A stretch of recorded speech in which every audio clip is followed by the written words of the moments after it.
to the November 12th, 2024 legislative session of the Salisbury City Council. In the event of an emergency, please remain calm and exit through the double doors to my left, and if the doors are blocked, please exit through the door to my right by pulling the fire alarm located to the right of the door on your immediate left. Once outside the building, proceed across the street to our meeting point in front of the Wycombe County Public Library. As always, let us know if you need any assistance. If you plan to speak during public comment, please complete a form from the table by the door and give it to the city clerk closer to the public comments portion of today's meeting. Speakers will have 4 minutes. As a reminder, per our meeting guidelines, those in attendance shall be courteous to one another, the council, and to the proceedings while the council is in session. Side conversations within the meeting room should be kept to a minimum and not disruptive, especially in this space. Please silence your cell phones. And I do want to acknowledge our city council intern, Caitlin Twardowski. She's in attendance today. Mm-hmm. Yes, she is. There she is. Perfect. Yes, so Caitlin has been assisting us, and she is from Salisbury University, and she's been working quite hard. So we appreciate you, and she'll be at our next couple of meetings. So we appreciate your work, Caitlin. Also, we acknowledge yesterday was Veterans Day, so we appreciate our veterans. We want to acknowledge if any are in the audience, please raise your hand or stand if you do.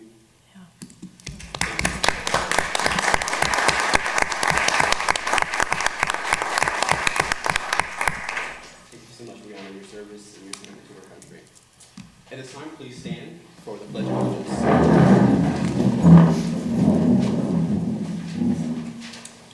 I pledge allegiance to the flag of the United States of America and to the republic for which it stands, one nation, under God, indivisible, with liberty and justice for all.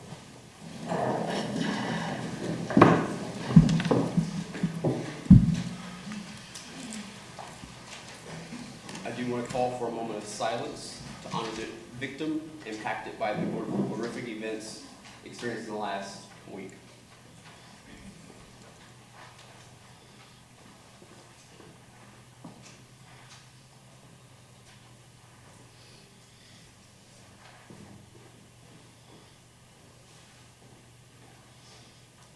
Thank you. At this time, we'll have the presentation. We'll have the presentation of this legislative agenda. On tonight's agenda, we have, of course, the consent agenda read by our city clerk, an award of bid for a sewer vacuum truck, ordinances numbers 2897, amending Title 8 of the Salisbury City Code, ordinance number 2898, approving an amendment to the city's budget to appropriate donated funds from the Salisbury Zoo Commission. Ordinance number 2899 to amend Chapter 12.20 Chesapeake Bay Critical Area Overlay District. Ordinance number 2900 approving a budget amendment of the FY 2025 General Fund budget. That is called. At this time, I would entertain a motion to approve the legislative agenda as presented. So moved. Second. Thank you. All those in favor, please signify by saying aye. Aye. You And forgot. Michelle. And the chair votes aye. And we acknowledge we have Councilwoman Gregory will be attending via Zoom tonight. At this time, I will entertain a motion to approve the consent agenda. Second. Ms. English. Good evening, Council. On the consent agenda, we have August 5th, 2024 closed session number 2 minutes, August 12th, 2024 legislative session minutes, and 3 resolutions. Resolution number 3370 to reappoint Catherine Jones to the Disability Advisory Committee for term ending November 2027. Resolution number 3371 to reappoint Noah Bressman to the Sustainability Advisory Committee for term ending November 2027. And finally, resolution number 3372 to reappoint Alexander McRae to the Bicycle and Pedestrian Advisory Committee for term ending November 2027. Thank you, Ms. English. All those in favor of the consent agenda as presented, please signify by saying aye. Aye. Aye. All right, And the chair votes aye. I do want to recognize that we have Catherine Jones, Noah Bressman, and/or Alexander McRae in the audience or attending via Zoom. See Noah? Perfect. Well, thank you, Noah, and of course, thank you to the other folks for sacrificing your time and your commitment to our city. We appreciate you. So let's give them a quick round of applause.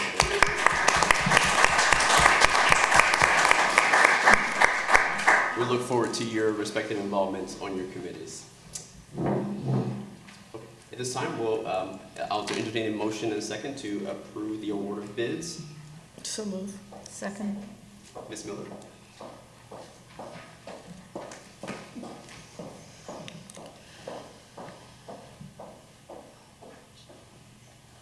Good evening. Good evening, everyone. Just one award of bid this evening. One second. Give me the mic. 1 second, Ms. Miller.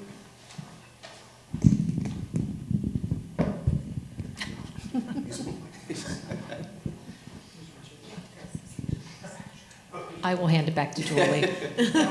Good evening, Ms. Miller. Good evening, There Council. we are. Sure. All right, so just one award of bid this evening. The Department of Procurement seeks award of bid approval from the Salisbury City Council for the solicitation as defined herein.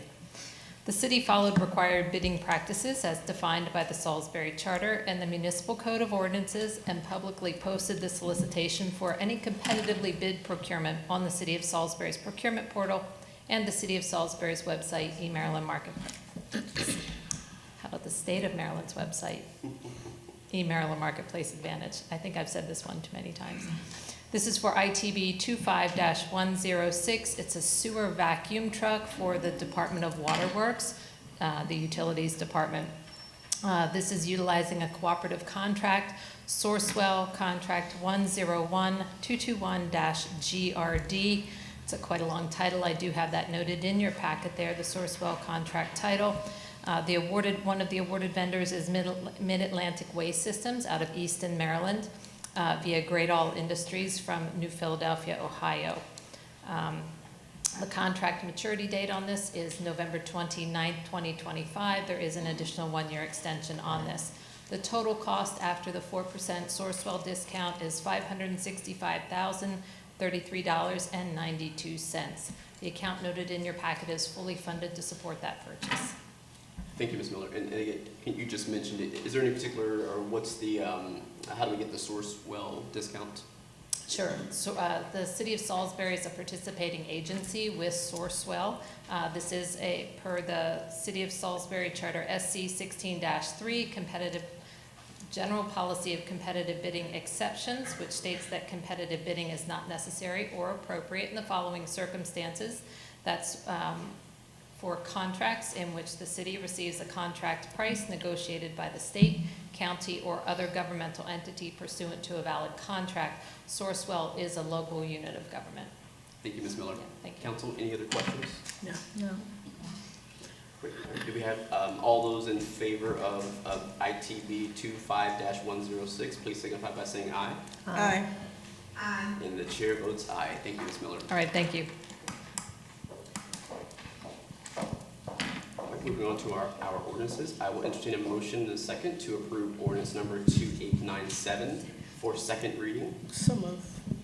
And Good evening, everyone. good evening, Ms. Bashir. Ordinance number 2897. This is an ordinance of the City of Salisbury amending Title 8 of the Salisbury City Code entitled Health and Safety to allow for electronic communication as an option for warning letters for municipal code violation notices. As you mentioned, this is before council for second reading. There have been no changes or amendments since first reading. Okay. Councilmember.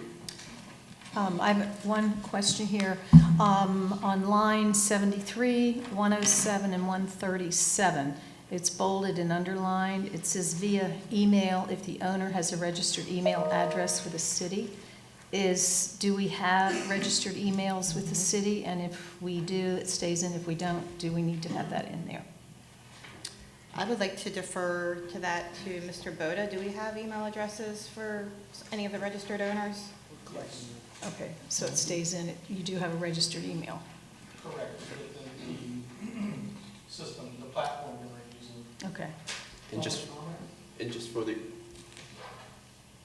folks, just for the record, Mr. Boda said yes, and again, Mr. Kitzrow just reiterated that they're in the process of collecting those email addresses. Correct, with the new software program that we're using as part of that registration process, we'll be collecting emails for those individuals. So this gives us the opportunity to communicate with them via email. Great, thank you. All those in favor of, again, public comments at the end of the meeting. All those in favor of ordinance number 2897, please signify by saying aye. Aye. Aye. And the chair votes aye. I will entertain a motion and a second to approve ordinance number 2898 for second reading. So moved. Second. Ordinance number 2898, this is an ordinance of the City of Salisbury approving an amendment of the city's budget to accept and appropriate donated funds from the Salisbury Zoo Commission, Inc. for the completion of the Andean Bear exhibit design phase. This is also before you for second reading. There have been no changes or amendments. All those in favor of ordinance number 2898, please signify by saying aye. Aye. Aye. And the chair votes aye. I will entertain a motion and a second to approve ordinance number 2899 for second reading. So moved. Second. Ordinance number 2899, this is an ordinance of the City of Salisbury to amend Chapter 12.20 Chesapeake Bay Critical Area Overlay District of the Salisbury Municipal Code to reflect changes to the natural resource article of the Maryland Annotated Code and to adopt a critical area district map. This is also before you for second reading. There have been no changes or amendments. All those in favor of ordinance number 2899, please signify by saying aye. Aye. Aye. And the chair votes aye. Just a moment, folks, I know it's tight in here, but if we could leave the door open just for purposes. I know it's tight. There's some more room over here. Thank you so much. We appreciate it. At this time, I will entertain a motion in a second to approve ordinance number 2900 for first reading. Second. Ordinance number 2900, an ordinance of the City of Salisbury approving a budget amendment of the FY 2025 general fund budget to appropriate funds to the Salisbury Fire Department's operating budget. Whereas the City of Salisbury Fire Department Station 16 experienced a major water leak in March of 2024. And whereas the Salisbury Fire Department used funds from the FY 24 turnout gear account to help cover the cost of repairs caused by the water leak. And whereas the city has received a total of $20,712.20 from insurance proceeds and deposited the funds in the city insurance proceeds account. And whereas the fire department has used for those proceeds and requests that $20,712.20 be reallocated to the fire department operating budget for FY 2025. And whereas this budget amendment must be made upon the recommendation of the mayor and the approval of 4/5 of council. Section 1 of Ordinance 2900 reads, the City of Salisbury's fiscal year 2025 general fund budget be and hereby is amended to 1, increase the sale of insurance proceeds account 010004566935 by $20,712.20, and to increase the Salisbury Fire Department's turnout gear account number 24035546030 by that same amount, which is $20,712.20. All those in favor of ordinance number 2900, please signify by saying aye. Aye. Aye. And the chair votes aye. Thank you, Ms. Boucher. You're welcome. At this time, we'll pivot to the public comments portion of the meeting. Again, if you do have a slip, at this time, if you could hand it off to our city clerk, Julie English. I will call them in order of receipt, and again, you will have four minutes to speak. And we do have one online. And again, if you would like to speak online, please indicate in the comments. Yes. Robert Taylor.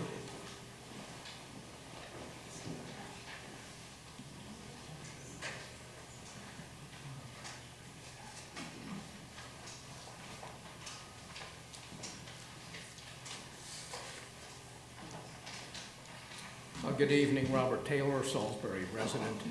I had hoped to speak to the ordinance 2897 regarding the matter that was mentioned by Mr. Shield, because I think if we're going to do this registry, method of notification that people need to know or be able to find out if they're on the registry, and more important, if they wish to be removed from the registry, so that they would get their notices by the old-fashioned way, mail.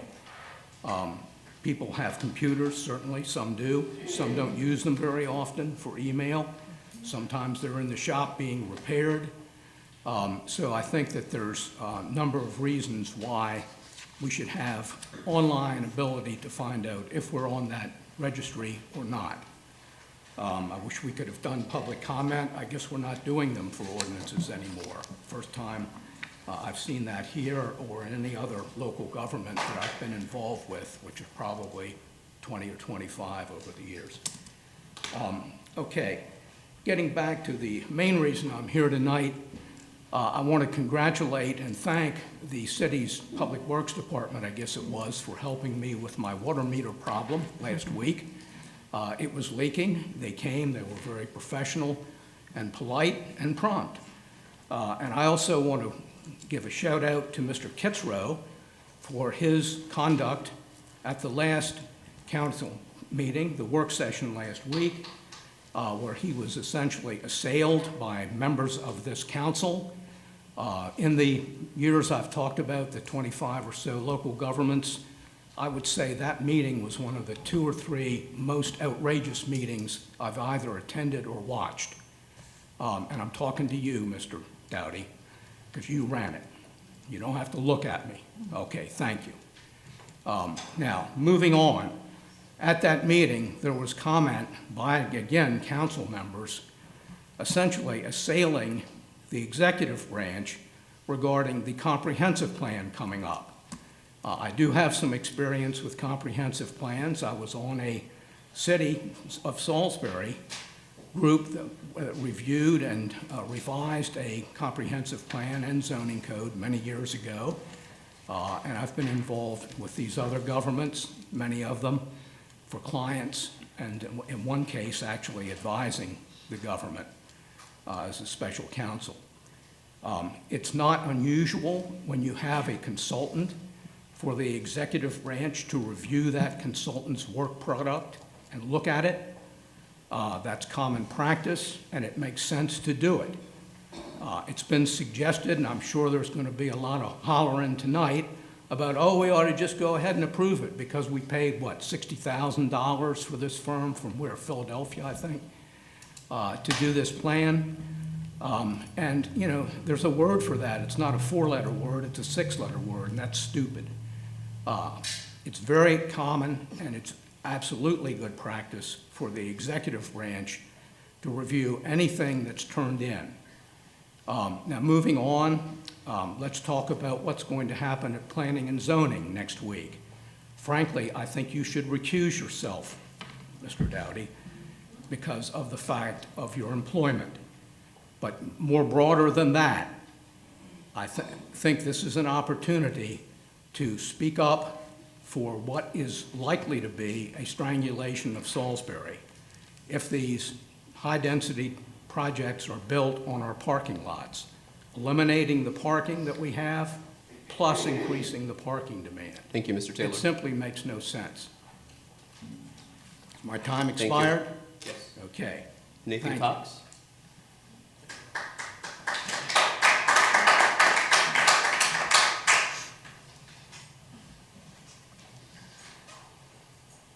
In just a moment of clarity, again, on the 10/21, there was a work session which ordinance number 2897 had opportunity for public comment, and there was actually a legislative session which, after that, opportunity for public comment was given. So just want to provide clarity for that. Mr. Cox, thank you so much.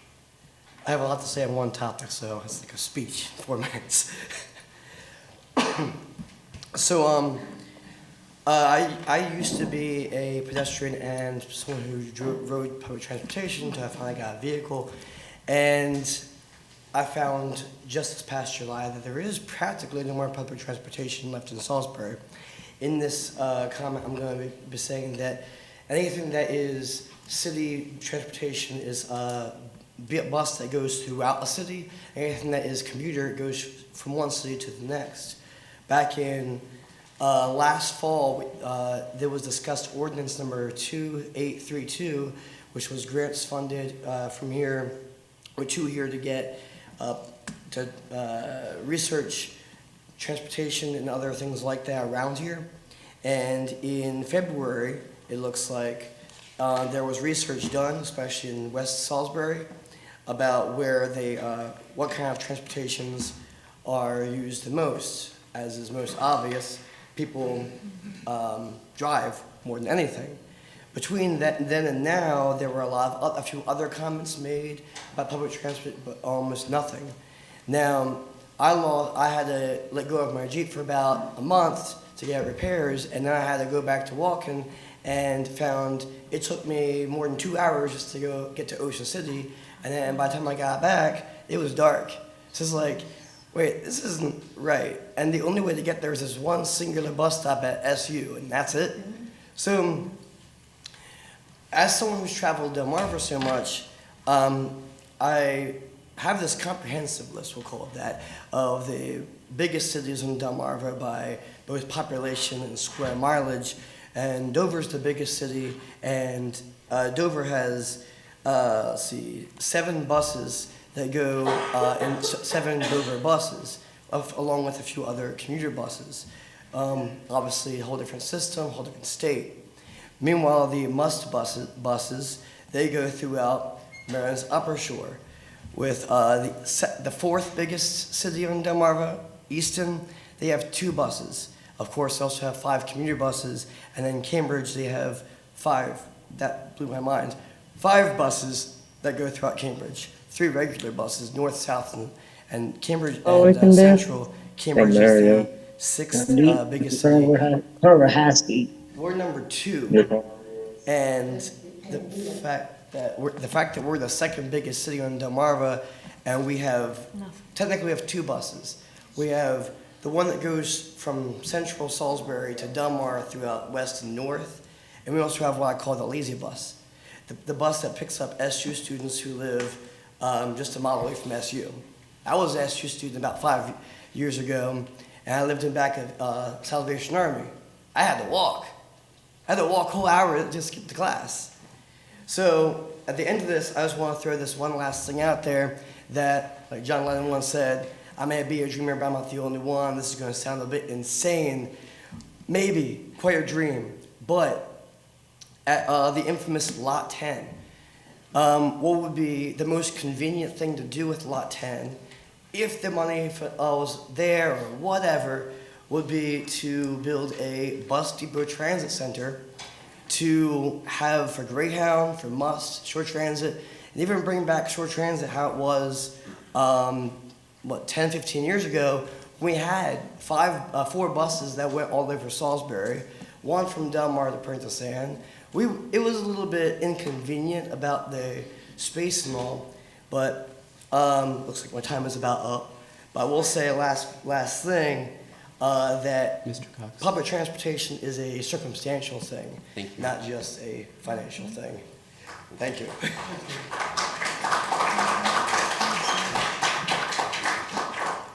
Carolyn Wogelmuth.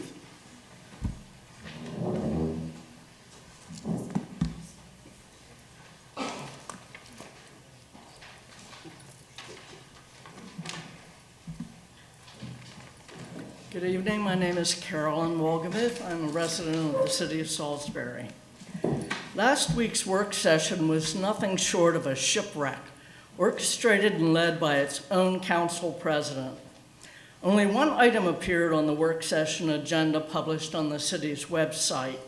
At the start of the meeting, Mr. Dowdy introduced 5 additional new items that he wanted to discuss. He bypassed the published agenda available to the public, thereby eliminating the possibility of any public comments. I didn't attend this session as I had no comment on that one agenda item. Had I known about those new items, I would definitely have attended and definitely commented.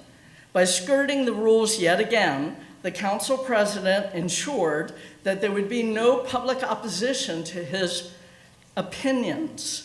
Mr. Dowdy proceeded to dominate the meeting with an outrageous verbal attack directed at administration's actions that did not align with his personal agenda.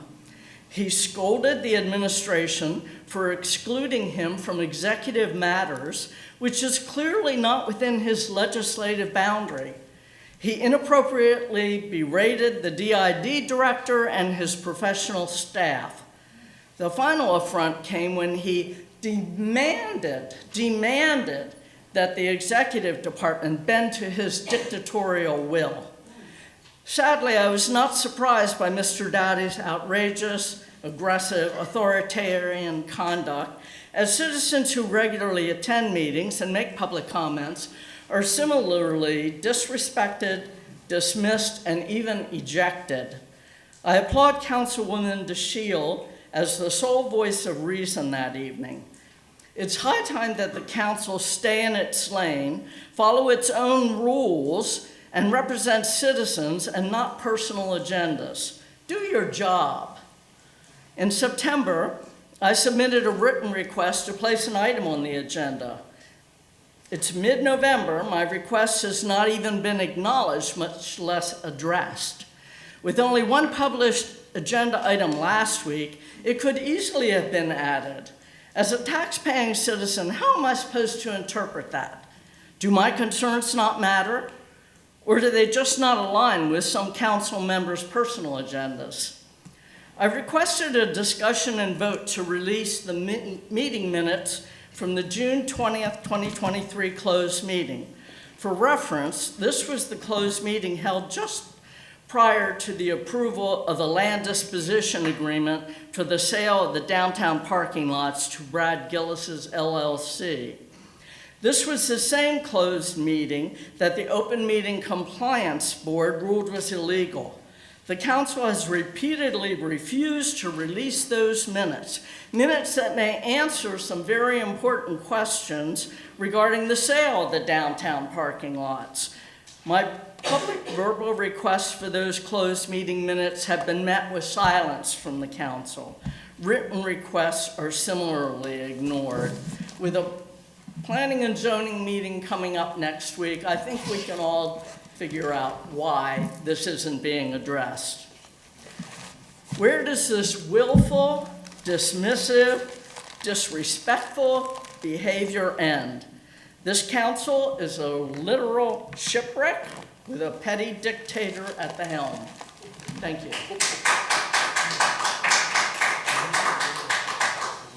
John Grout. Okay, thank you, Mr. Grout. Sarah Yamakawi.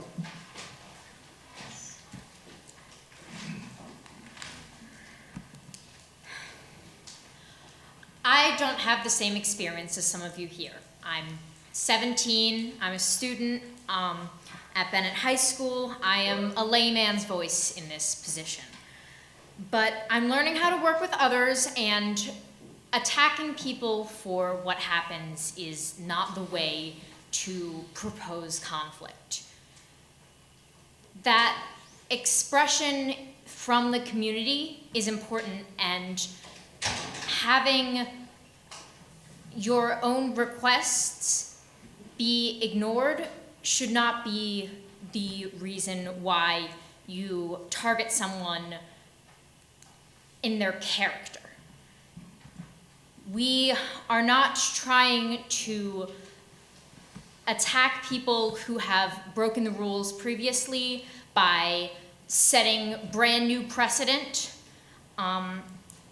This new comprehensive plan would not only work against the desires of the public, but would not allow for comment. You've said this is something we value. We are here at this meeting today because we value public comment.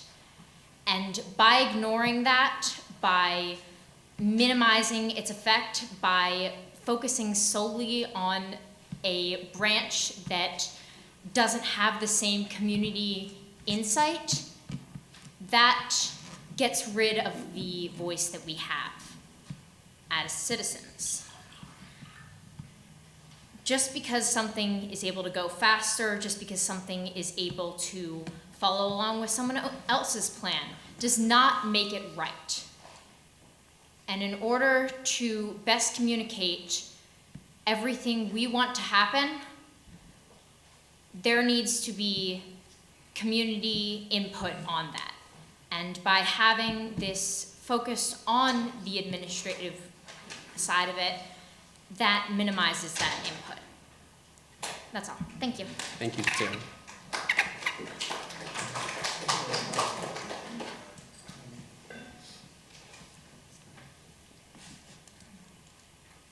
Aurelio Giannotti.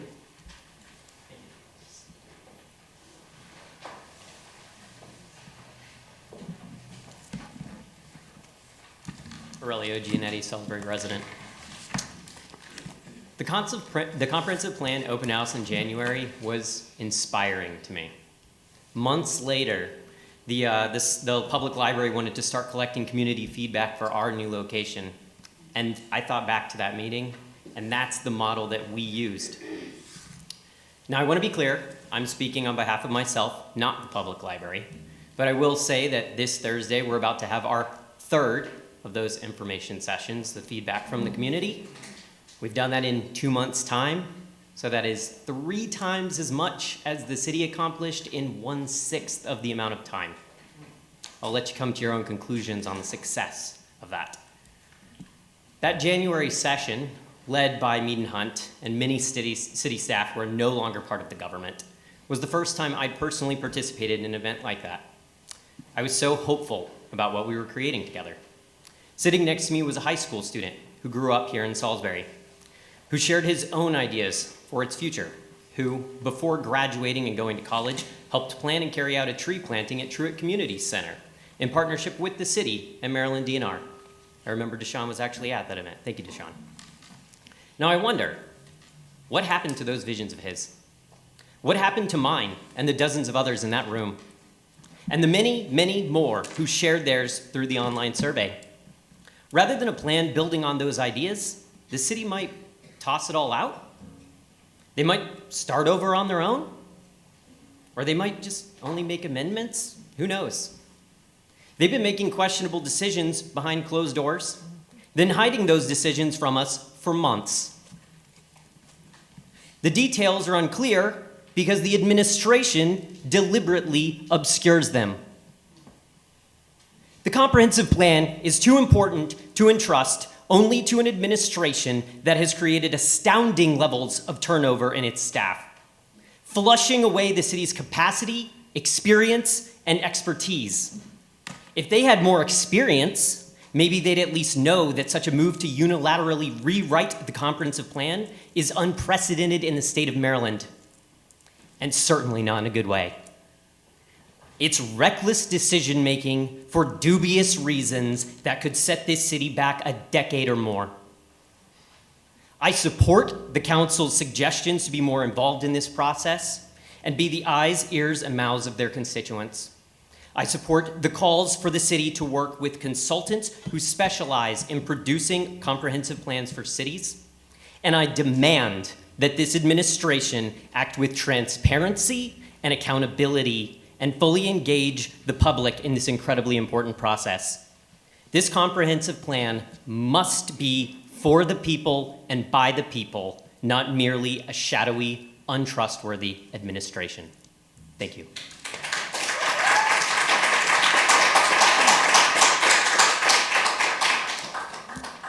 Noah Russman.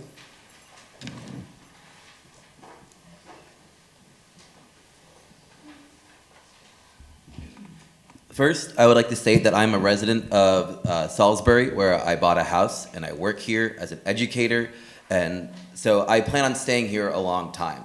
Speaking of planning for the future, I am here today because I am disappointed with the city's executive leadership and their decision to throw out the comprehensive plan for the city without input from the community to do whatever they want.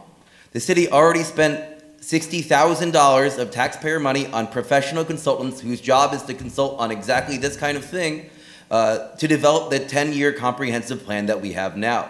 That plan involved public comments where I, along many of other people in this room and throughout the city, gave our input on the trajectory that we want to see the city, our city, take. By unilaterally tossing out that comprehensive plan without input from the community and city council, you're not only wasting my taxpayer money and everyone here's taxpayer money, you are wasting our time that we already invested in these public comment periods, and you are ignoring the thoughts, ideas, and best interests of the residents of the city, myself included. I hope you will reconsider abolishing the city's comprehensive plan so that the city can stay on track for long-term success and so that we can continue enjoying the growth, progress, and prosperity of the city. I would also like to thank City Council for standing up for the residents of Salisbury to make sure that our voices are heard regarding the future directions of the city. Thank you.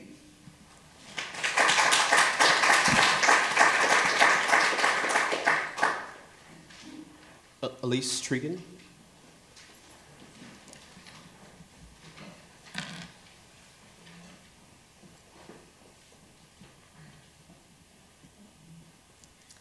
Good evening, everyone. I'm going to pick off where Noah left off and say a big thank you to our City Council for raising those questions during your work session last week. Without your efforts, the public wouldn't know the situation, and none of us would be here today to share our thoughts. As the chair of the city's Sustainability Advisory Committee, I recognize the importance of community engagement and acting on pressing issues. You've given us the opportunity to share our voices, even when it seems that the administration might not want to hear them. You've also highlighted how important it is for the council and the public to have oversight and involvement in the creation of the comprehensive plan. So thank you.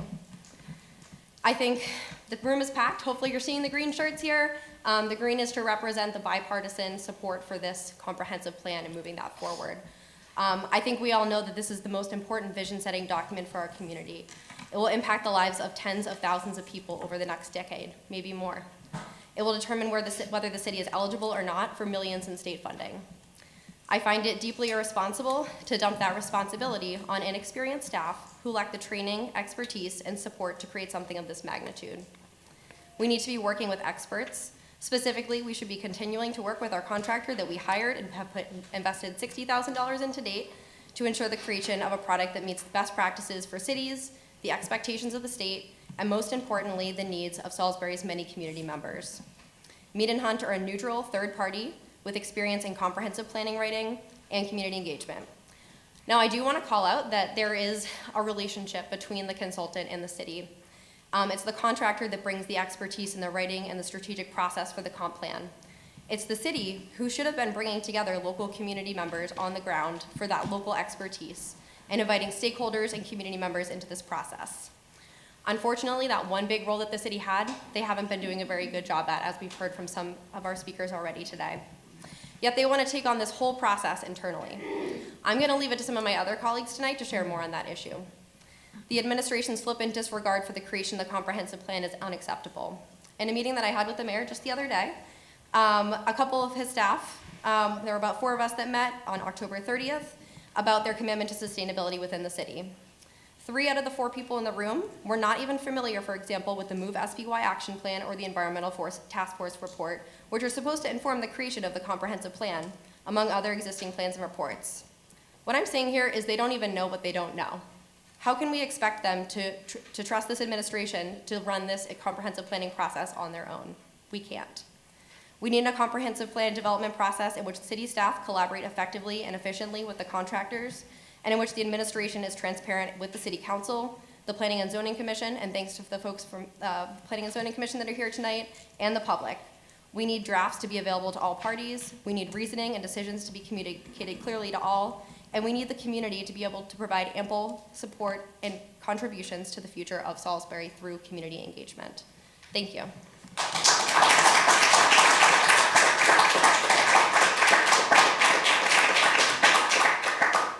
Jared Scheiblein.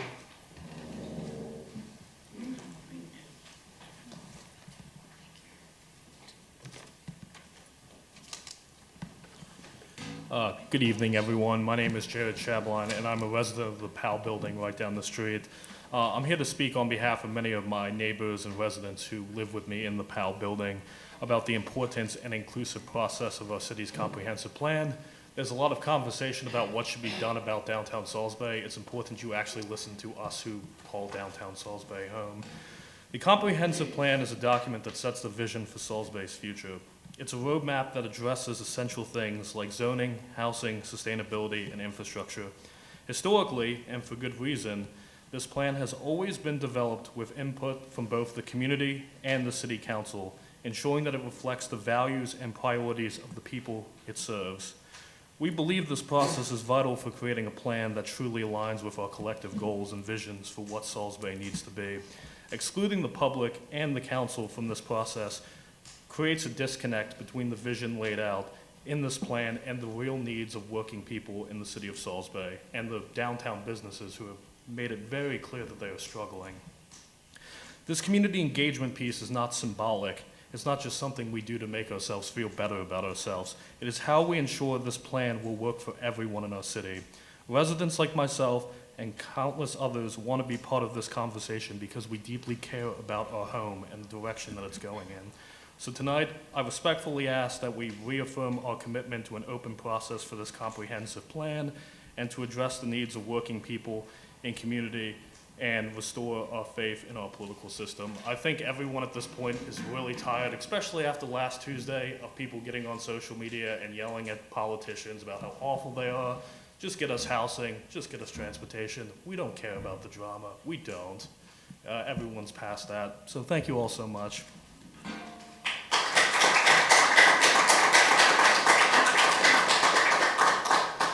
Christy Richardson.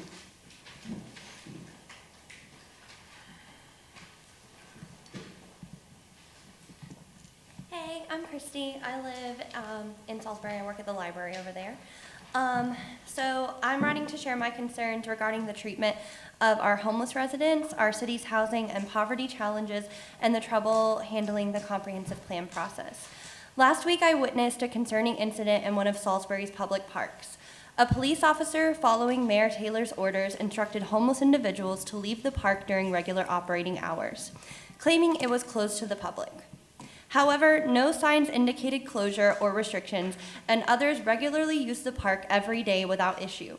The individuals who were asked to leave were simply sitting at the park benches, eating their lunches, creating no disturbance.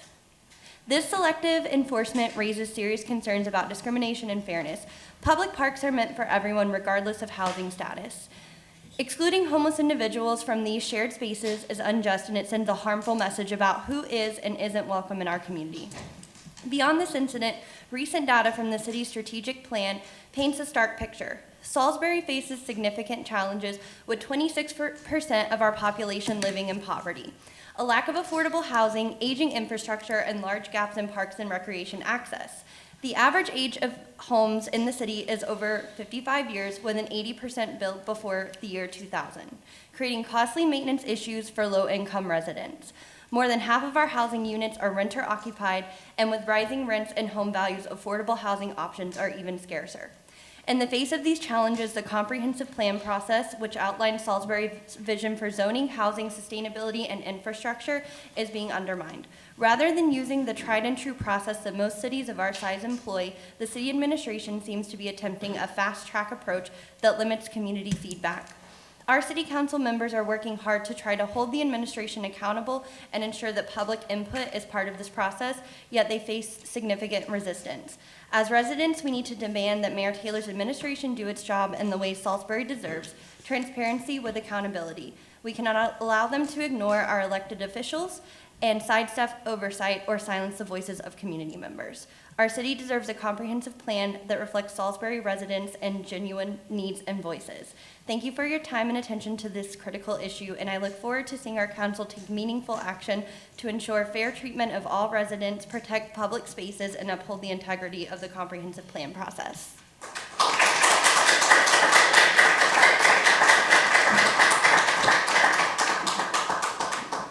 So, I know we have a public comment via Zoom. Yes, hold on. Nicole. Let's see if I can get her on here.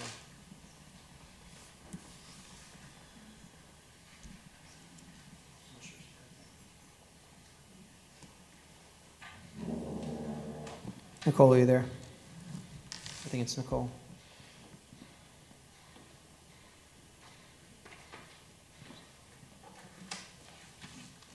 While we'll pivot to a lower toner while we're figuring that out.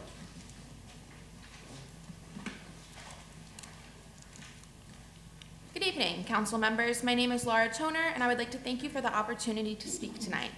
I first would like to voice my support for... Hi, can you hear me? If you want to give us just a moment. Okay. Yes, I would Laura, like go- to, Yep. oh, thank you. I would like to voice my support for Council President Dowdy's actions in the previous council meeting work session, and I would like to thank him for advocating for the residents of Salisbury. Additionally, I'm here to discuss homelessness in our city, how the housing shortage plays into it, and the ways current policies affect our unhoused residents. Homelessness is more than simply lacking a home. It is a cycle where individuals without stable housing face mounting barriers, unemployment, lack of access to health care, and diminished social support, which all work to keep them trapped. Without stable shelter, it's nearly impossible to maintain a job or manage health needs, which in turn makes securing housing even harder. And without affordable housing options, the cycle continues. This brings me to our city's housing crisis. We have a mayor, Randy Taylor, who not only oversees these policies, but is also a landlord in our community. I must ask, is there a conflict of interest here? Could Mayor Taylor's personal interest as a landlord impact his approach to housing policy? We know that affordable housing proposals, which could begin to address homelessness, remain unsigned and on his desk. As a landlord, does Mayor Taylor have a financial motivation to avoid affordable housing projects, which could impact rental demand and profits? This question deserves an answer. For our unhoused residents, public parks are often the only spaces available to them during the day. However, even during hours when these parks are open, despite a clear policy to close parks only from dusk to dawn, police officers are removing individuals, citing direct orders coming from Mayor Taylor's office, claiming that unhoused individuals are attempting to live there. I assume this is in reference to prohibiting camping in public parks. Maryland civil rights laws affirm the right of all individuals to access public spaces, regardless of housing status. Salisbury currently has no laws, at least none that I could find, that are prohibiting camping or sleeping in public spaces. Even if such laws were in place, they would still need to align with the recent Supreme Court requirements to consider the availability of shelter. Ignoring these requirements constitutes, per the Supreme Court, cruel and unusual punishment. Yet these individuals are being removed from public parks during the day when they are awake and not in violation of any potential camping restrictions. So why are people who have a legal right to be there during open hours being removed? I also want to ask, how are officers determining whom to remove? Are they acting on specific reports? Or are they profiling individuals based on appearance alone? Are people being stereotyped as homeless based on how they look? This raises concerns about fair treatment and discrimination that must be addressed. Mayor Taylor himself has acknowledged that there are limited, if any, solutions available for these residents. So I ask, what purpose does it serve to remove people with no shelter from public spaces? Without other options, where are they expected to go? These are genuine questions that I would like answered. Finally, the city promised in a recent meeting to work on a fence for the Riverwalk, and we were told this would help address safety concerns.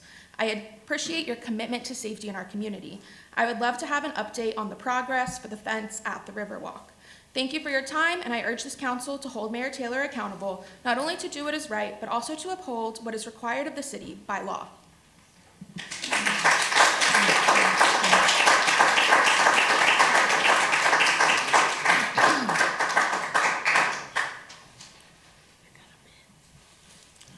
Nicole?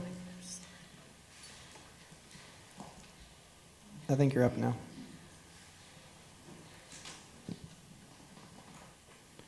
Nicole, can you hear us?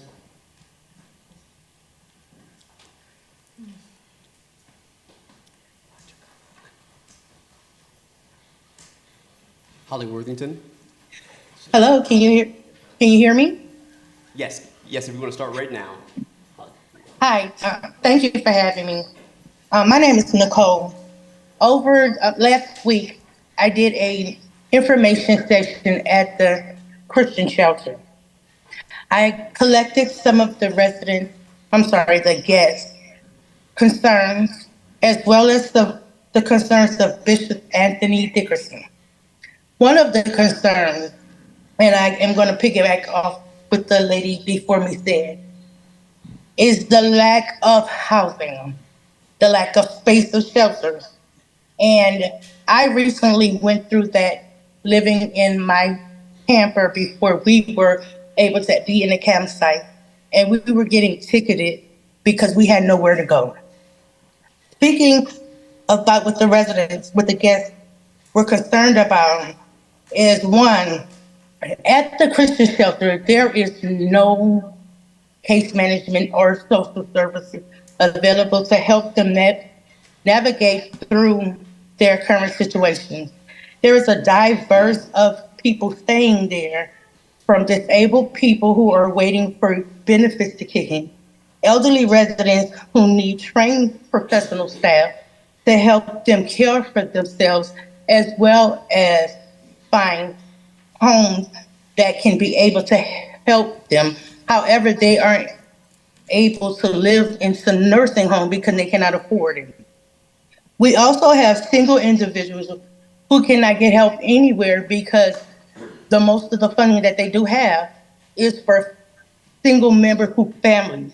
If you don't have any children, there's hardly any benefits or anything for them. One of the other concerns is that Bishop Anthony stated that there should be a homeless task force that specifically focuses on the need of the homeless. Right now, it's only a few shelters that come together to try to do anything to help, and they don't have any funds, they don't have any resources. Just recently, I had someone looking for a hotel voucher, and there is none available. They'll have to leave the hotel tomorrow, and where will they stay? If they go park in somewhere, they're gonna get ticketed for trespassing. So they don't have anywhere to go. There's no hotel vouchers available. There's no open spaces in any shelters. So now they have to try to figure out where they're gonna go and also be able to make it to work on time with the transportation issues, as well as having facilities to be able to shower, eat, and even maintain their lives so they can be ready to go to work. So these are some of the problems that they have. And another thing about the shelter, there are some people that are in need of mental health case management, housing assistance, not just the funding, but also services that can help them maintain their home and keep their home, from transportation for work, employment, and education services, as well as budgeting and management. I plan to visit district shelters to get their opinions and their concerns as well, and I'll be coming more to the work sessions to be a voice for them, because they are afraid, and it is getting cold, and there is nowhere for these people to go. That's my concern. Thank you. Thank you.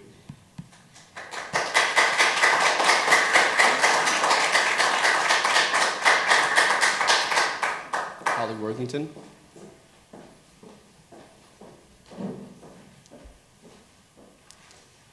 My name is Holly Worthington. I own Worthington Realty Group, downtown Salisbury, on the corner of Market and Main. Here's an interesting story as we stand here in this exact building. This building was sold by the city of Salisbury for $85,000 to Deverco.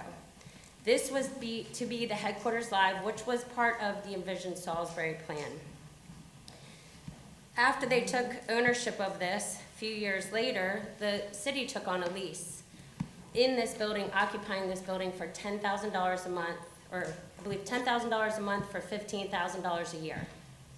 In addition, as far as that Envision Salisbury plan, Lot 15 was to remain surface parking. However, Lot 15 got thrown into the mix when City of Salisbury decided to do the Unity Square, where they were going to have to downscale the acreage that they were providing to the developer. I hear a lot of talk tonight about needing affordable housing. I 100% agree. I also find it interesting that downtown lots were sold before even an approved business plan or building plan was provided on an overscale project.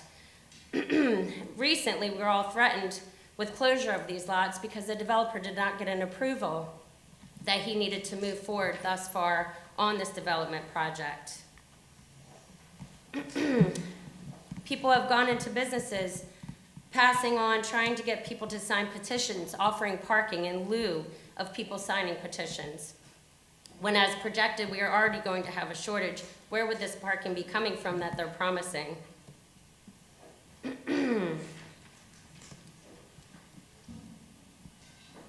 I've been a part of this to be honest with you, I haven't wanted to be a part of this for this long, but I have, because seeing the behind the scenes things that happened with the last administration, illegal closed meetings, people discussing sales of lots without the citizens being a part of it. I actually made an offer on a lot that wasn't even read because the mayor projected that lot 15 was a part of the original envisioned Salisbury plan. When people made the decision to sell that lot, they didn't have that plan in front of them to see that that lot was not part of it. Back in November 7th of 23, the Board of Appeals denied a special exception to increase the density of 40 units per acre up to 77 units per acre. And the reason why was not because a political person had bias. It was actually because the location, size, design, and operating characteristics under the proposal will have adverse effects on the livability, value, and appropriate development of abutting properties and the surrounding areas. So to sit here and claim that certain administration is stopping things, I think you guys actually need to look at the facts. It's also gone to circuit court twice and has been stopped at circuit court level. It's not administration making the stop, it is actually people coming in with an overscaled project and not getting their way and now bullying people to get their way. I own a business across from lot 15. It is my parking lot. To have a threat of a fence put around the parking that my 7 tenants who have lived there before I owned the building, my agents, and also my people that come in to see our business, you know, it's not fair. You know, and it was a bullying tactic, and it did end up coming to a stop, but I don't believe it came to a stop easily. I think it came to a stop because they were made to put it to a stop. So I really think that if you're going to talk about affordable housing, looking at this project, one thing that you would need to note that was something that the developer's company had put out. Imagine a world where tenants can effortlessly park their vehicles in a state-of-the-art garage shielded from inclement weather and stroll leisurely into their apartments through charming pedestrian bridges.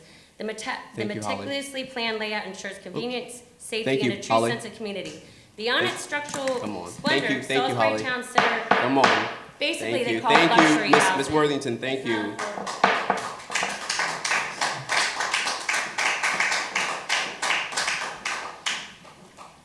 Molly Hilligos.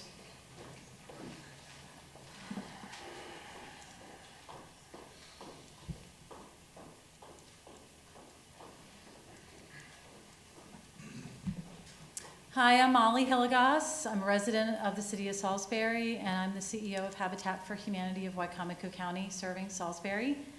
And I came here tonight in support of the council bringing to light what's happening with the 10-year comprehensive plan.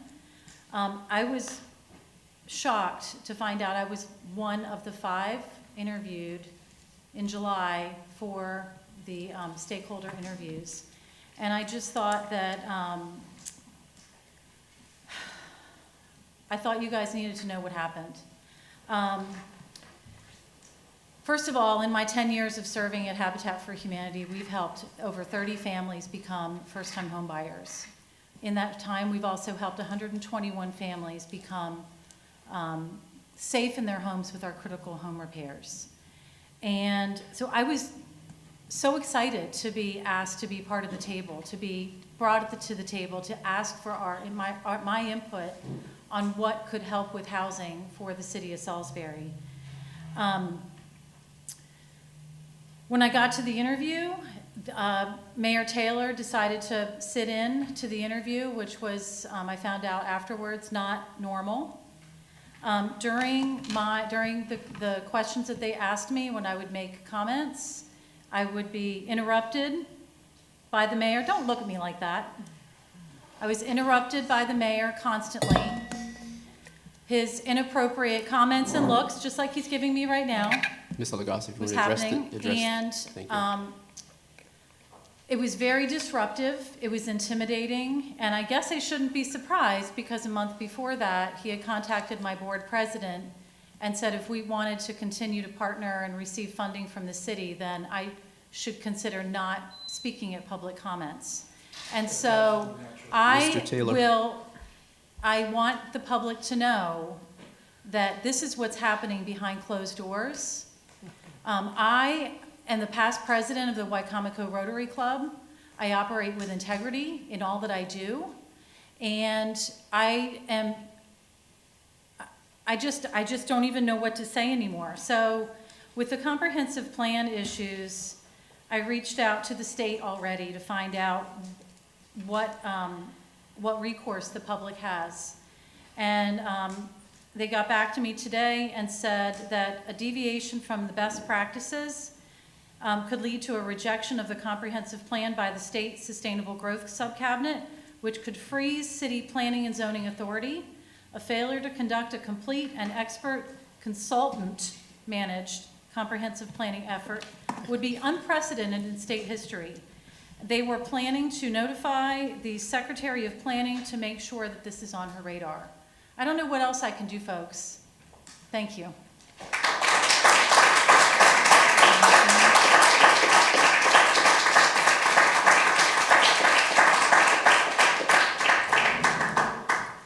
Joe Schiaffino.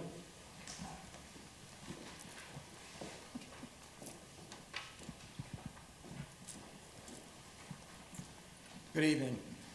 I live in the Pinehurst neighborhood. This is my first council meeting. After 30 years in Pennsylvania, my family and I, we moved to Salisbury. We absolutely love it here. I was involved in my community back in Pennsylvania, and I really haven't done anything here, but I wanted to get started. I want to address completely different, just two quality of life issues. I've written a few years ago, there's an email that says, all city council. I don't know if it works, but I've never gotten a response. But that was back in 2020, and I haven't tried since. Two issues.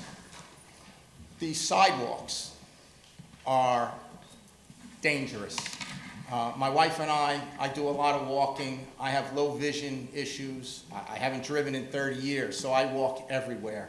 I walk to the library, I walk to the university, and the sidewalks, I've tripped and fallen on several occasions over the last 5 years. There are sidewalks with 1 to 2 inch level differences.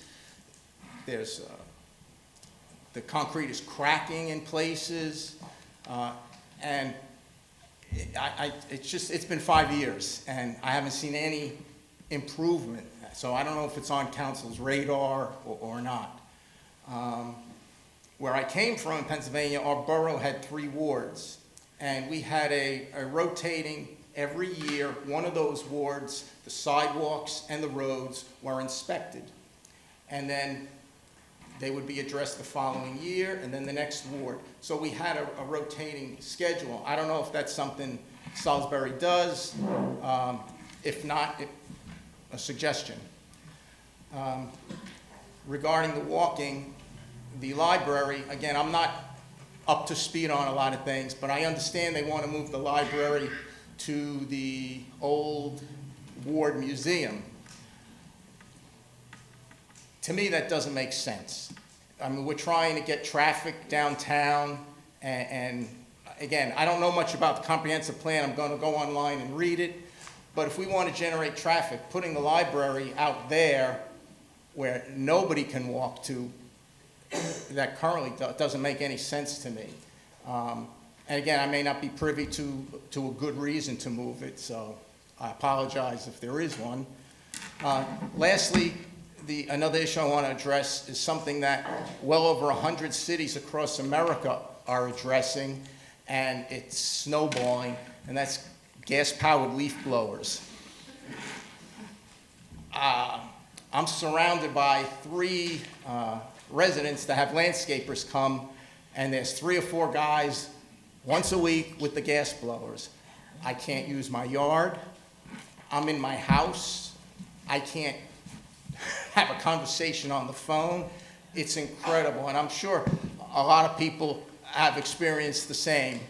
Again, I wrote email to council and to the county, and I think John Cannon was the only one who responded, and he liked them, so what am I gonna do?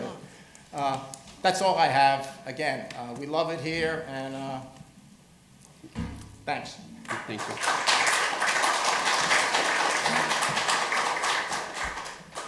Lynn Bratton.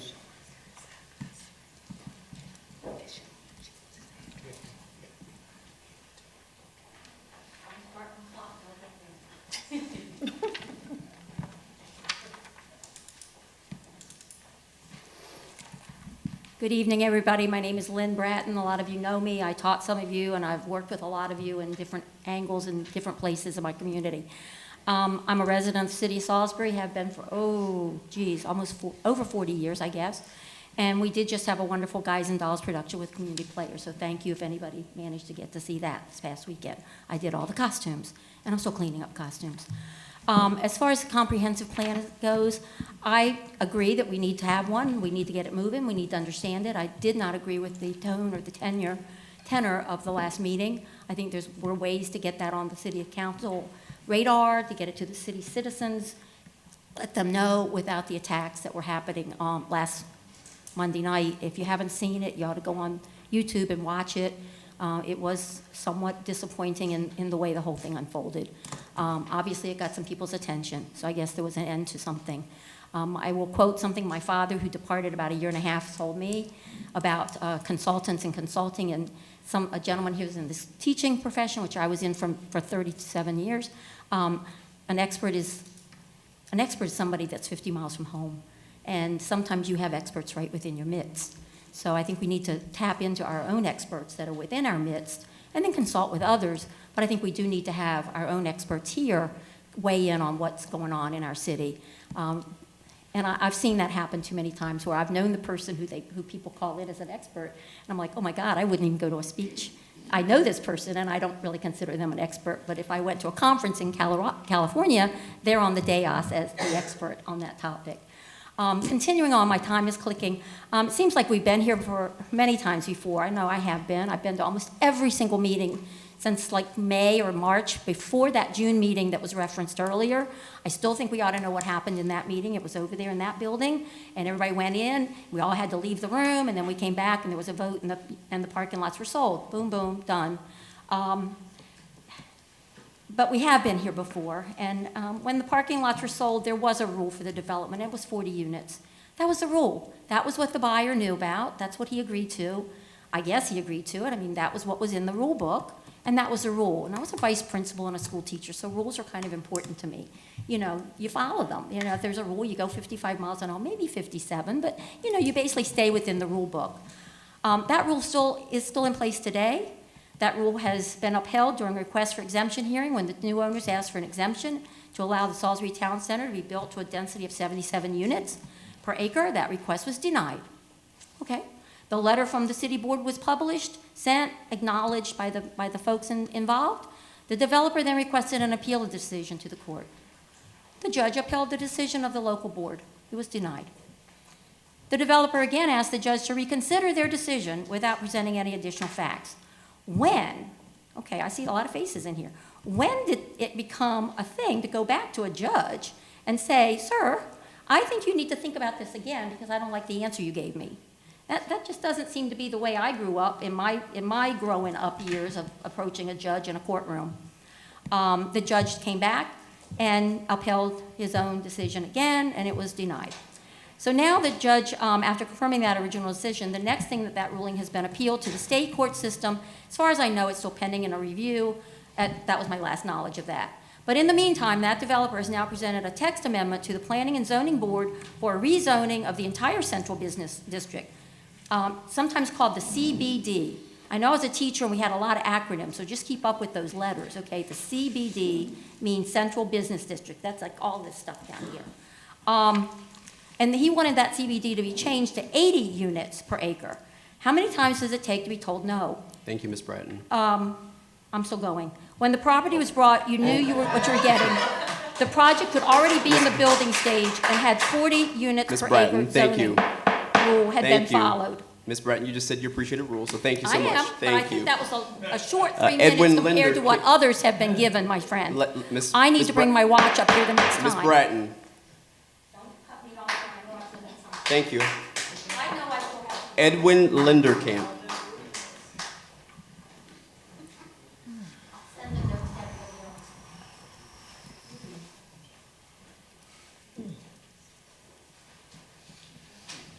Let me go a little freestyle here.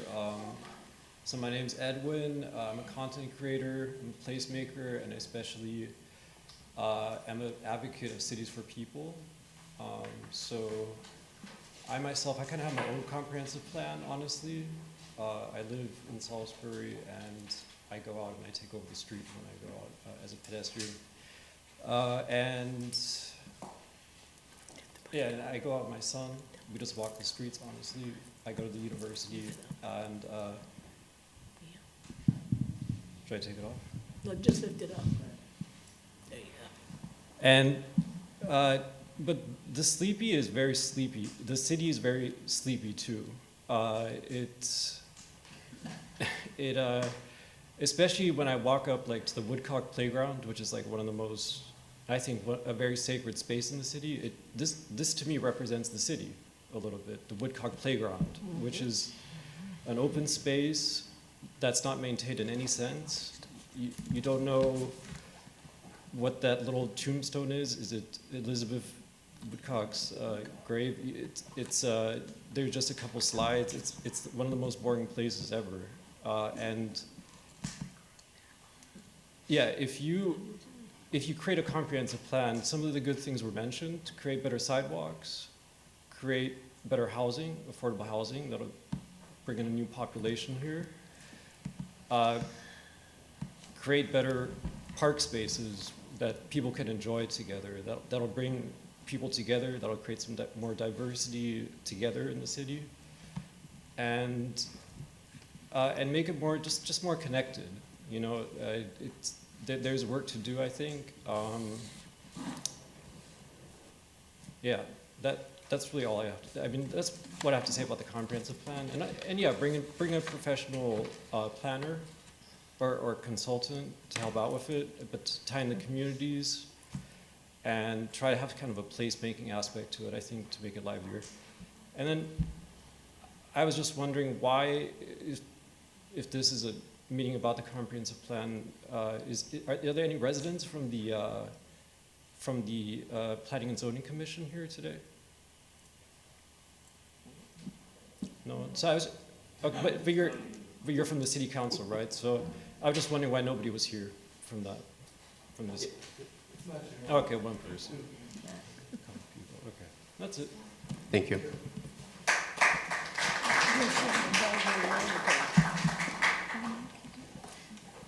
Alicia Miller.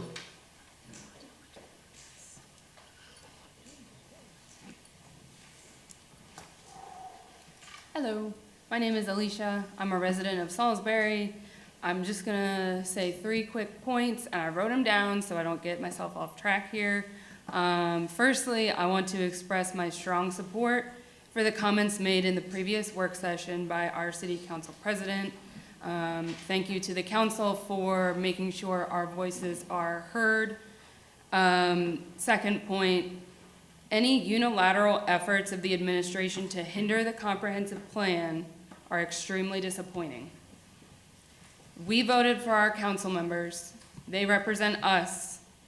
I want my council representative in the room when these topics are discussed. Third and finally, before any further unilateral decisions are made, I'd like to invite us all to recall the percentage of the community that put this administration here in the first place. Thank you.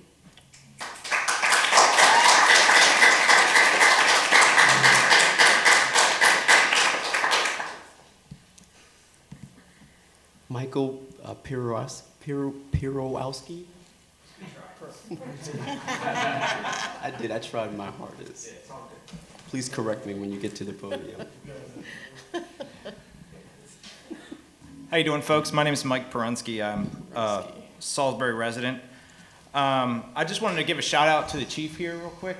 I actually completed the survey for accreditation. I don't know if anyone else in the room completed it. I randomly stumbled upon it, filled it out, and was honest, and the chief actually wrote a personal response, which I was like pretty shocked. So Not surprised. just thanks. But I did want to share just a quick rundown of some interactions I've had with the police department. We bought our house in 2015. I guess in about 2017, my partner and I had our bicycle stolen from our garage. 2 days later, a gentleman approached our house. My partner saw him in our driveway, and his famous words were, "He was just checking," and we used that as a joke in our household. But I mistakenly, I was told after the fact, pursued the gentleman for probably about 10 minutes into our city park, caught him, tackled him, interrogated him, shook him down to make sure he didn't have any weapons. He said he was hungry, that's why he was searching around our property. Dragged him to the Royal Farms at the corner of 13 and East Main Street, bought him a chicken box, thoroughly embarrassed him. A gentleman at the store gave me a ride home, but not a single time did a Salisbury police officer ever encounter us, see us, and I was doing my best to make a scene. 2021, my partner was struck by a vehicle about 50 yards from our house. She hit the curb with her head, just got a lump and 7 staples.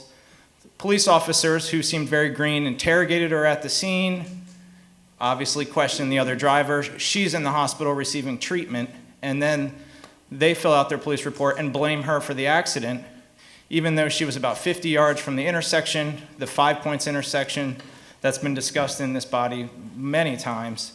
But she was ultimately held culpable for the incident, even though the insurance companies later determined that there was no way she was responsible and required the driver to cover her costs. So pretty disappointing the way she was treated there.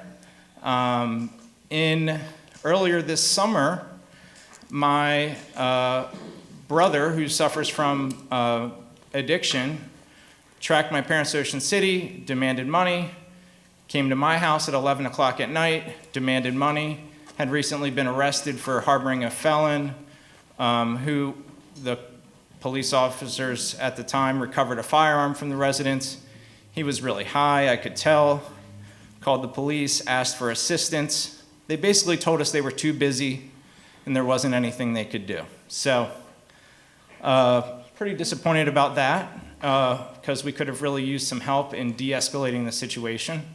But this week I found myself on the receiving end of the police department because I have a neighbor that doesn't like my historic F-150. They visited the house several times. When the vehicle runs out of air in one of the tires, I guess he or she reports it to the city, and they got plenty of time to come around and write me a ticket. So it's just kind of strange that we often come to these meetings, we got our knives out, we're not trying to work together. Maybe that's just my perception from watching and listening. And oftentimes that carries over into our neighborhoods. I was going to pull up a comment that one of my neighbors wrote about one of my other neighbors who lives down the street from me. These people recently bought the house. I've seen their kids. I've not really had a chance to say hi to them. Can I just read this for one hot second? I'm sorry.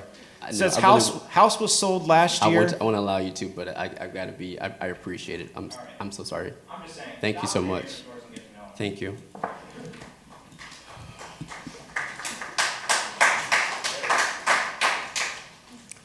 Paula Donalds.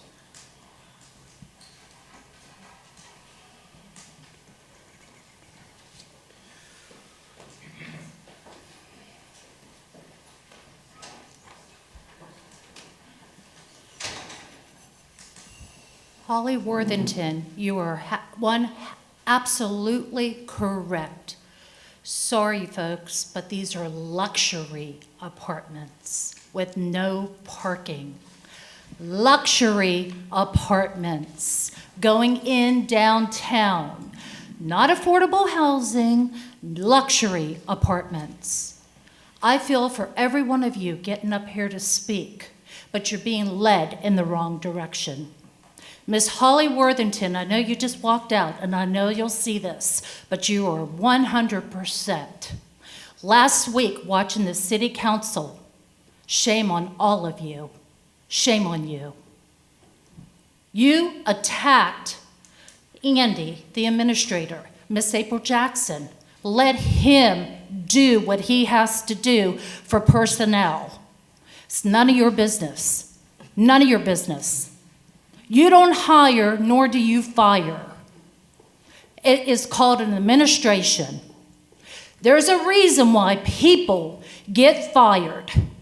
Stop playing the race card. You made percentages. Stop. Randy Taylor, Mayor Taylor, we, the stakeholders, our infrastructure in our neighborhoods, our roads, are going unnoticed, Miss Angela Blake. You're our district. Keep smiling. Keep smiling. Vice President. Mr. Doughty, I sat downtown for 5 months at the Republican headquarters, couldn't even see the fire truck make a turn to get to where it needed to go because of the congestion. Couldn't park, no parking whatsoever. Watched businesses have no people in them. Every one of you that own a business, I feel for you. I really do. You deserve to have people in your business, but there's no parking, and you're being played. Realize affordable housing's not coming to downtown. Realize there's no parking. There's no parking now, there's going to be no parking. I will buy back every one of those piece of properties that were parking lots that were sold. I'll triple the price to buy those back. I'm very upset with you, Mr. Doughty. I watched through a picture window. Just a whole bunch of shenanigans going on downtown. Mr. Taylor, Randy Taylor, we the people support you. Whatever we have to do, we'll support you. But don't leave these people to make them think that affordable housing, Miss Hilligoss, is coming downtown, because it's not coming. It's not coming. Don't raise your hand. You can't speak right now, so don't raise your hand. Mr. Andy, I felt for you. I really did. And usually I'm not on your side, but this time I am. Usually I'm not, but this time I am. Everyone watched last Monday night's meeting and realize you're not having affordable housing anytime soon. The parking, it's not here. It's not coming. The builders, the developers are snowballing you. And I wish Miss Holly didn't walk out. She could have had my last minute. Thank you.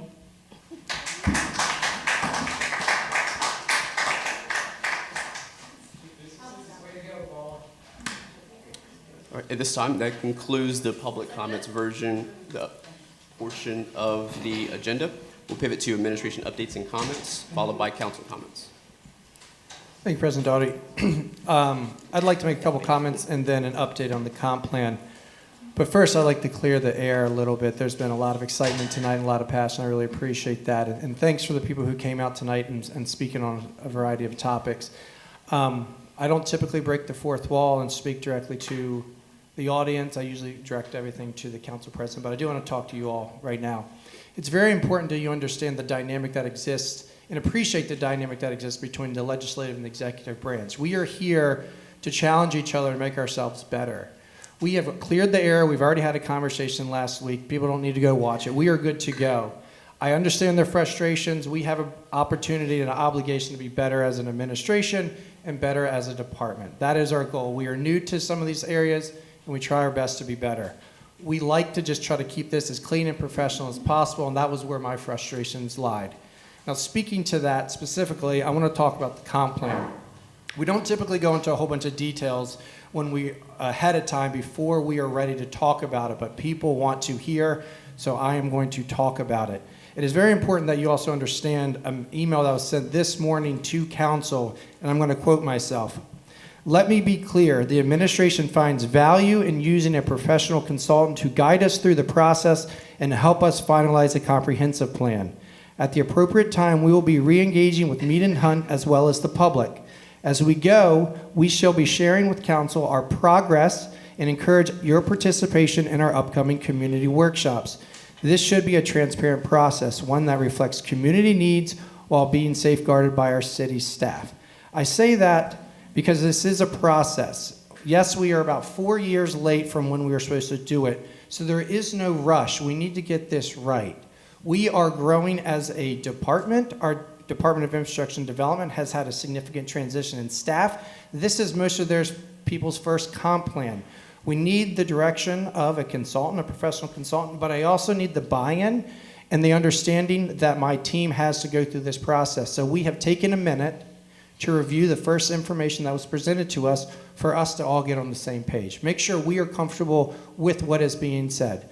There's been a lot of misinformation saying that we're trying to eradicate, destroy, upend, any of that stuff. That is just not the case. Just because we haven't been talking about it does not mean that we are undoing anything. So I just want to make sure we understand that. So let's talk about a little bit of what this timeline looks like and how it is so quintessential that this become a public process. At no time do we need to present something to council or to the planning commission that does not have 100% buy-in, maybe not 100% buy-in, but 100% participation by all sectors of our community. It is a reflection of everyone's needs.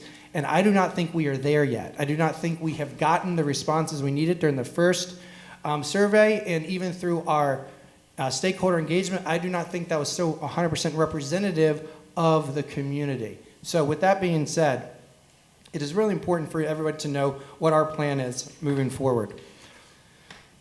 We are in the process of doing what I would consider an internal city review of the first draft we received from our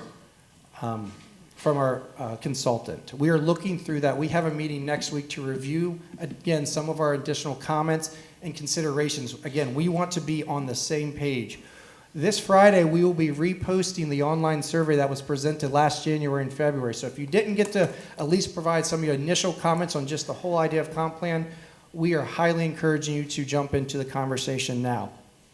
Mid-December, what we will be doing, the city staff will be briefing the Planning Commission on the progress of the comp plan. We will be letting people know what additional information we received during this feedback, also how we've re-engaged with Mead and Hunt, looking at all this stuff, having a dynamic, robust conversation. In those conversations, we are encouraging council at their availability to provide input and to be available during those conversations with the consultants. In mid-December, as long as everything is moving forward, the comp plan draft will be posted online for community feedback. We want people to see what we have, our document, and to look into it. Give us feedback. What are we doing right? Where are we short? What are those opportunities for us to have further communication? In early January, we will be having public input workshop sessions in this building. We are breaking them down into multiple days to really dive into the material of each chapter. One specifically on housing, one whole night dedicated to housing, and then some other nights, depending on the needs, depending on what we are hearing from everybody, we will dissect this as much as it takes for us to get this right. It is very important that this is representative. Our goal, as long as we stay on track and stay true to this, we would like to have this presented at the Planning Commission for a public hearing in March. Please understand that our consultants will be part of that process, will be helping us lead that process, will be helping us guide this process. We want to, again, be representative of the community, but also make sure that we are safeguarding the items that we think are important to the city. But it is a little bit of this public process that we need to work through. I ask that you guys just trust in the process. And if you have questions, I may not have been able to speak to them as much, but tonight is when I wanted to kind of clear the air on all of this. If March works well, the plan will be then for it to come back before council in April for work session, further public hearings, and further comments. If we are not ready, there's nothing to be sent to the state for Department of Planning to adopt. We do this every 10 years. Let's get it right. That's my only comment. Thank you. Thank you, Mr. Goodrow.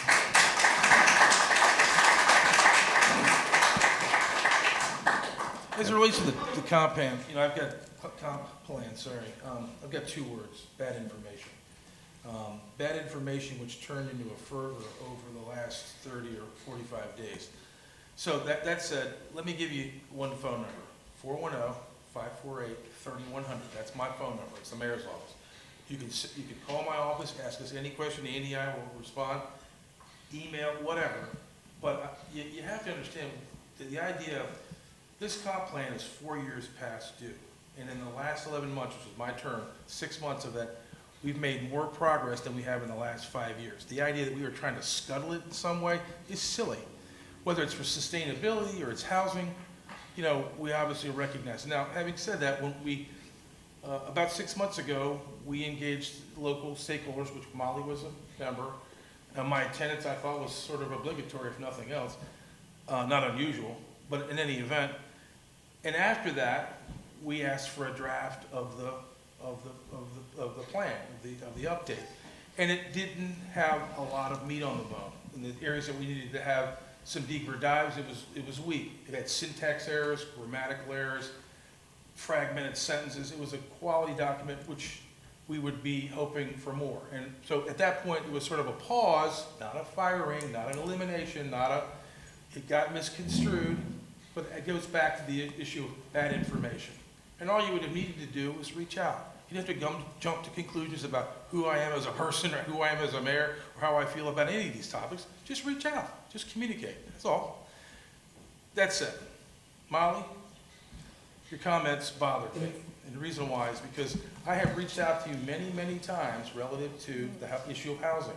And for whatever reason, you've come up here consistently making it sound like I'm totally in favor of housing. That's what I've done the last 6 or 7 years before I took on this aspect with the mayor. So I think I've done 8 houses in 6 years, okay? So the reason I reached out to your chairman was not to dog you, it was to say, hey, just so you understand where I'm coming from, I'm passionate about housing. I'm passionate about affordable housing.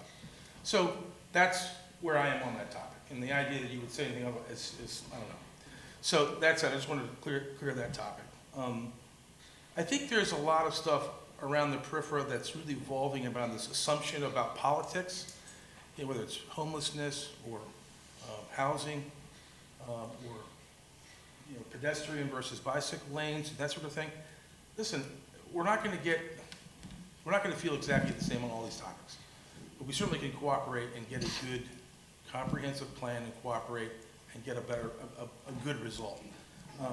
But I'm certainly not here to play any kind of political games or to try and navigate things in such a way to eliminate. We're going to have an open process, like Andy said. In fact, that was one of the criticisms I had of the process when we first had our stakeholders meeting. It didn't seem very open to me. It didn't seem very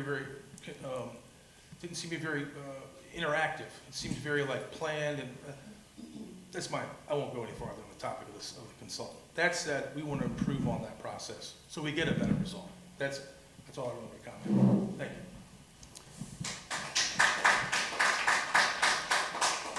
Thank you, Administration. We'll pivot to council comments. We'll start with you, Councilwoman Gregory. And again, thank you for hanging out with us and staying on via Zoom. No problem. I appreciate the patience. Hold on a second. Let me see here. I got feedback on my end. There have been a lot of good public comments. I just want to go back and highlight an event that's coming up. I think someone mentioned it in their public comment, that there is an event this week at about the new library. It's happening at the Sarbanes branch downtown. It's 5:30 on Thursday.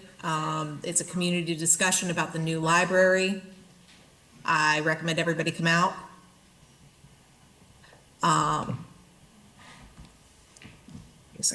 Still getting the feedback here. I hope that we have, a lot of good folks come out and give their feedback about what they want to see at the new branch, and learn a little bit about what's going to happen in the process of moving. We've got Third Friday this week, so come on downtown. I cannot recall what the theme is. I'm looking it up right now. But I'm looking forward to it. I'm looking forward to getting back out in the community. I appreciate the patience. Nick is still not 100%, and it's going to be a process. We're making progress slowly but surely, but we have good days and we have bad days. So I appreciate everybody's patience while I zoom in for this one. I should be back next week.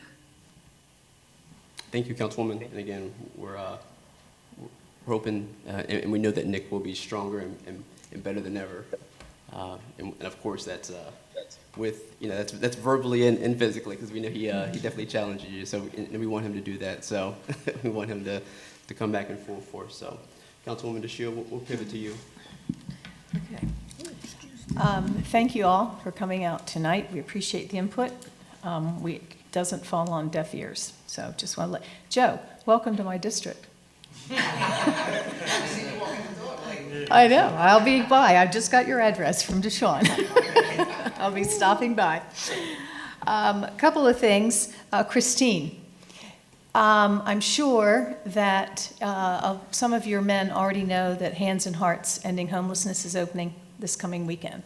So for those of the men that are not in the loop, will you please share that information with them or get it from some of the others? For those of you, it is the cold weather shelter. It will be opening this weekend. It's 5 months. It is behind the Seventh-day Adventist Church off Route 50, and we do provide transportation for our men because we know they can't get there. As Deshawn mentioned, for the Silence, the piece that happened at SU, the event that happened there, the president of the college and anyone over there feels very strongly that that is not how you identify Salisbury University. And so Michelle, Deshawn, and myself were able to participate in the Unity event yesterday on the square. And it was I felt a very positive. One of my most moving parts of it, and Deshawn and Michelle, you may answer that, is when one of the professors asked everyone that was involved or felt unsafe, that kind of thing, to raise their hands, and they did. And then he then asked for everyone who was heterosexual to raise their hands, and they did. And the message was, everyone was there to help each other, and there is support beside you when you look for it and reach out. On a good note, there were probably almost 200 provisional voters at Asbury United Methodist Church on Tuesday, and most of them were college students. So hooray for that. There's the democracy working where people are participating, and that was only one of the polling booths. So I think that's it. The other thing, I want to thank PAC 14. I am affiliated and or serving on 3 different committees as a city council member, and they allowed me to go on today, Billy Earl, and explain what the 3 committees, PAC 14, the Airport Commission, and the Metropolitan Transportation Organization. So just an FYI, there are things I knew nothing about when I got on. So thank you for coming, and have a nice evening. Thank you, Councilwoman DeShiel. Councilwoman Jackson. Oh, I was just waiting for you. First of all, I'd like to thank everyone for attending the meeting, and thank you for all the young adults who took a vested interest to even come here and support whatever act, ordinance, whatever that is going on in our city. And that means a lot to us. Now, as far as the comment that was bellowed at me, as long as I'm sitting in this seat, and I work in my district, in my community, and I work in this city, and I represent this city, I just don't represent my district. I just don't represent my community. I represent the city of Salisbury, and I will always speak up on behalf of hiring practices and firing practices. So I don't care what anyone says.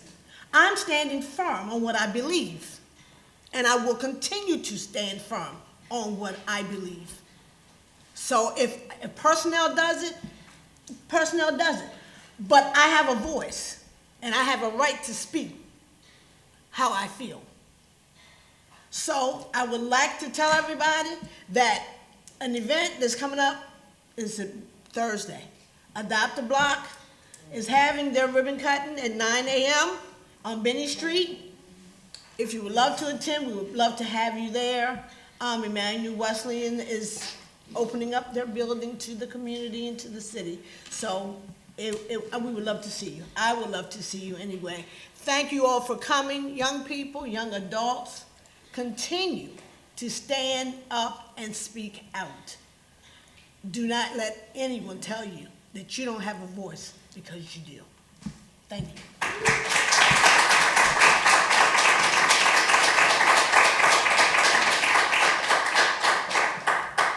Council Vice President. Thank you so much. Just a couple things. I don't even know if this is on the meeting. I just want to go back and revisit a few things here. First and foremost,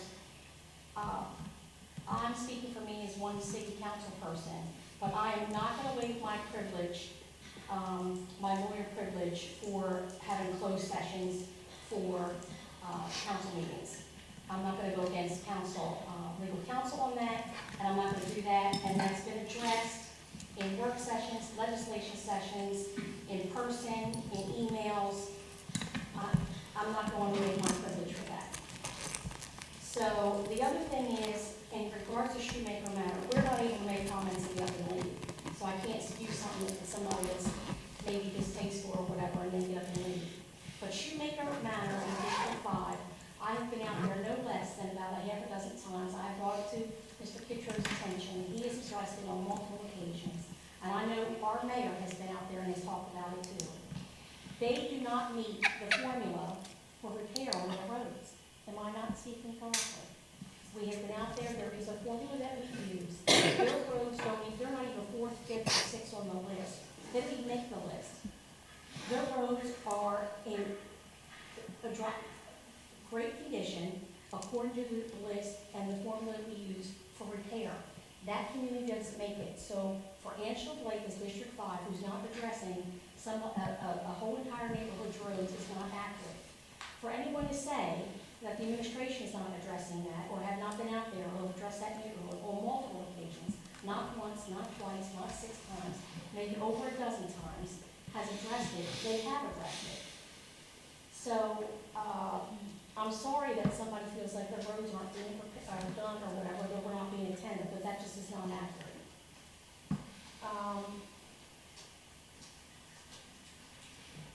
The only other thing I'm going to say this evening is, as always, if you are healthy enough, please donate blood and plasma.